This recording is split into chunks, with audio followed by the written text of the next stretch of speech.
Hey everyone, this is Vijay. In this episode, we're going to talk about cross-selling, one of the most prolific applications of machine learning you would experience every day. Let's start with the process of cross-selling and how we can use machine learning to automate the cross-selling recommendations. You see cross-selling everywhere. You can hear, "Do you want fries with that?" in a restaurant. You can see customers bought this also bought in an e-commerce site. You have been suggested a new movie or TV show to watch in your streaming service. Cross-selling is the act of recommending or selling additional product to an existing customer. There's nothing new about cross-selling, but the use of machine learning is relatively new. If your enterprise has only few products, as in the fast food industry, you don't really need an automated machine learning model. You know what product goes with other products, and it's quite common heuristics.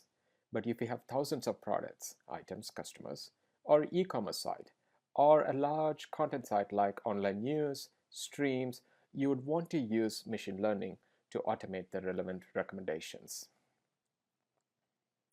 How does it work? Let's take a supermarket example. All we need is a recommendation for every product or combination of product already in customer's basket. Let's assume item A is in customer's basket and the system, which is a model, recommends some other item, let's say item B. We can express this as a rule. Item A leads to item B. Item A is called antecedent of the rule, and item B is the consequent of the rule. How can we develop a model to generate all these rules? The answer is in the patterns from all the previous customer transactions. Let's stack all the customer purchase receipts from the supermarket one by one.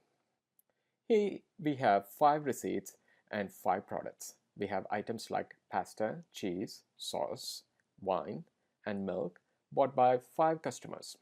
0 or 1 in the grid indicates whether they have bought the product together or not.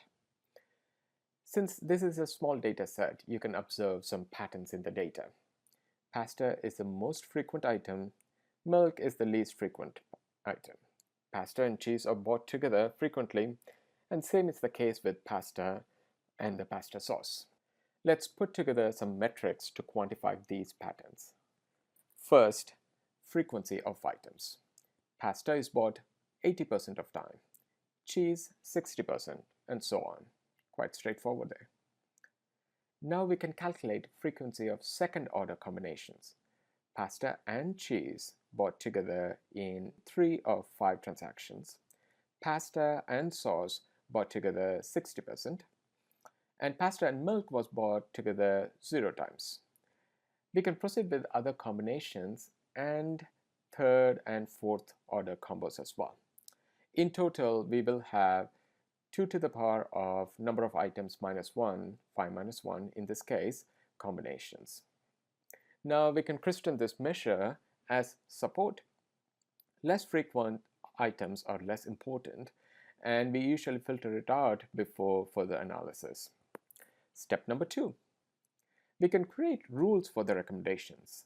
Let's start with all the combinations of rules and select the best ones. For example, the proportion of people who bought pasta also bought cheese is 4 people bought pasta, and out of 4, 3 also bought cheese in the same transaction. So we can score this as 75% for this rule. Similarly, out of all the 3 people who bought cheese, everyone bought pasta. Hence, we can score the rule cheese leads to pasta as 100%.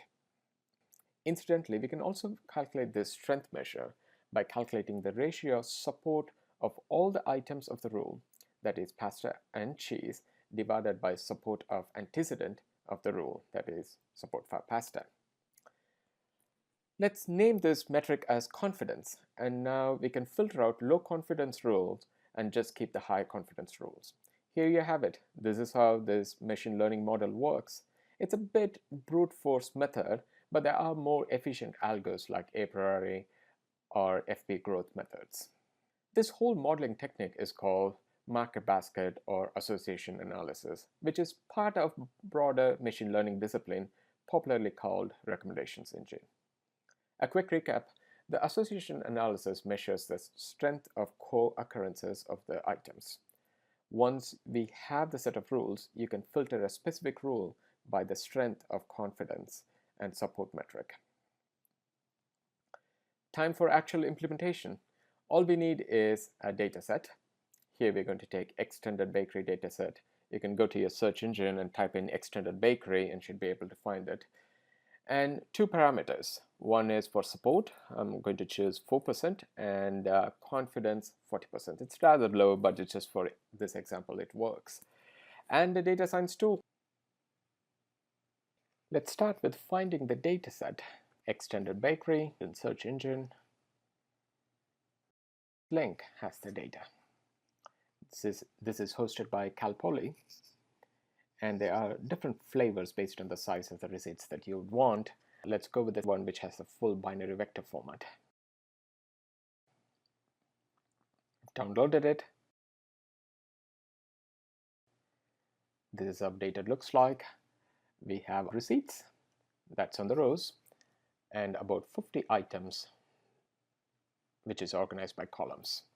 Obviously, you don't have metadata annotated, that you can get it by some of the metadata files within the same page. I've loaded this data in RapidMiner, and this is how it looks like.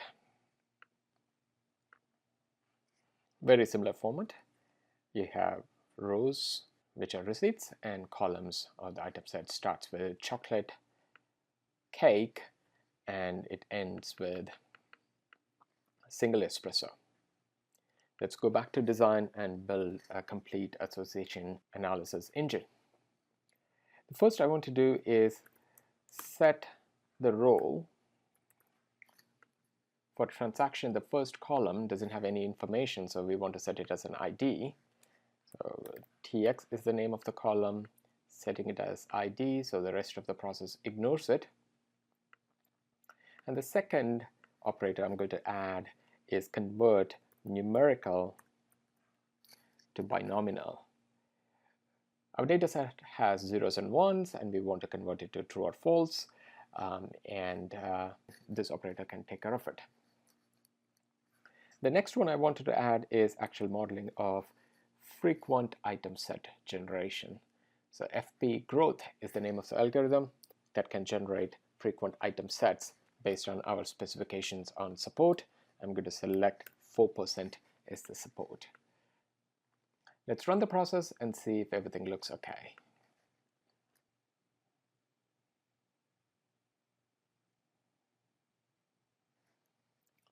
Here we have frequent item sets.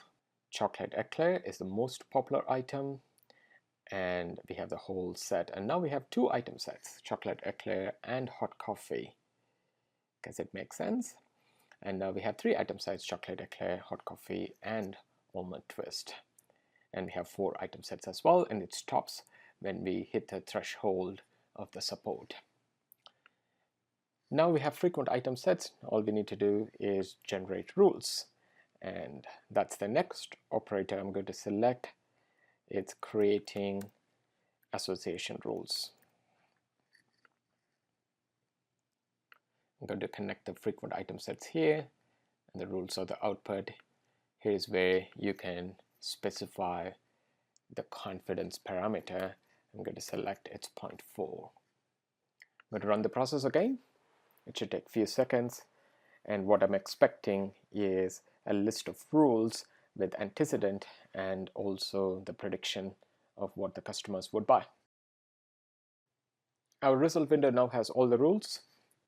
This column is premise or antecedent of the rule, and the next column is the conclusion. If a customer buys vanilla frappuccino, there is high likelihood he or she might also buy chocolate tart next. So we can bundle these products. You can connect this to your point of sale or your transaction system.